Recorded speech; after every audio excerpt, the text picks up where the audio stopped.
Moja kati ya taarifa inayosambaa sana kupitia mitandao ya kijamii ni kufuatia kwa kifo cha mdada wa Marekani Ashley ambaye amefariki nchini Tanzania visiwani Zanzibar. Taarifa zinasema wito wa wazi unaendelea kutolewa huku wengi wakisubiri ripoti za kitabibu, matokeo ya uchunguzi wa maiti na uwezekano wa mamlaka kutoa maelezo ya kina kuhusu mlolongo wa tukio hadi kifo cha mhamasishaji wa mitandao ya kijamii Ashley James.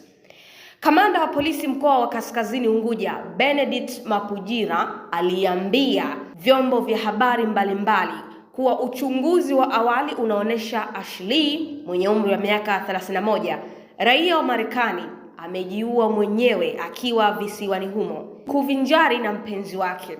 Kwa mujibu wa maelezo ya polisi, tukio hilo lilitokea Aprili 9 ya mwaka huu 2026.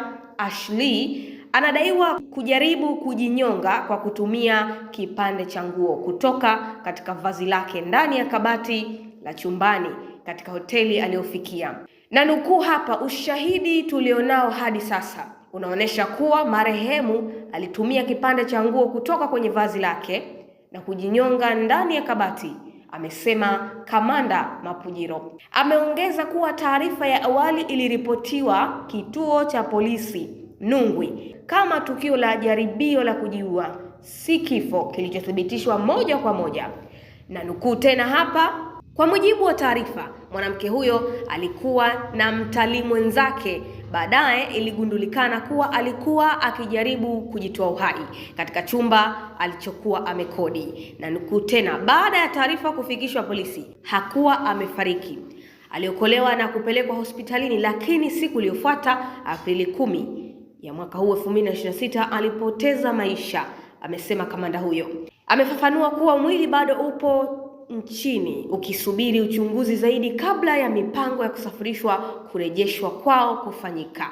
Polisi pia walieleza marehemu alikuwa akisafiri na mchumba wake, ambapo kulikuwa na kutoelewana baina yao.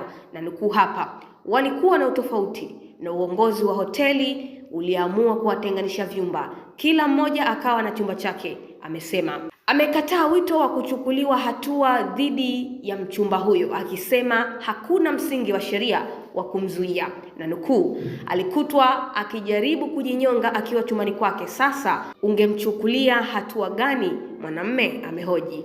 Hata hivyo, familia ya marehemu, hitimisho la polisi halijamaliza maswali yaliyopo. Katika taarifa ya Aprili 12, familia ilieleza kuwa safari ya Zanzibar ilikuwa kwa ajili ya kusherehekea siku yake ya kuzaliwa na uchumba mpya. Ashley alikuwa kwenye moja ya safari za furaha zaidi maishani mwake, ilieleza taarifa hiyo. Pia haijaelezwa kwa kina mazingira ya chumbani, nani alitoa taarifa ya awali na hatua zilizofuata. Maswali mengi yamehusu muda wa mgogoro kati ya wawili hao na lini walitenganishwa vyumba. Aidha, hakuna taarifa za kina za kitabibu na uchunguzi wa maiti zilizotolewa hadharani kuunga mkono taarifa za kujiua. Kutokana na hali hiyo, wito wa uchunguzi wa kina na uwazi umeendelea kuongezeka, huku baadhi ya watu wakihusisha muda wa tukio na hali ya maisha yake kabla ya kifo. Mimi ni Amina Lumwecha, hii ni Zantime.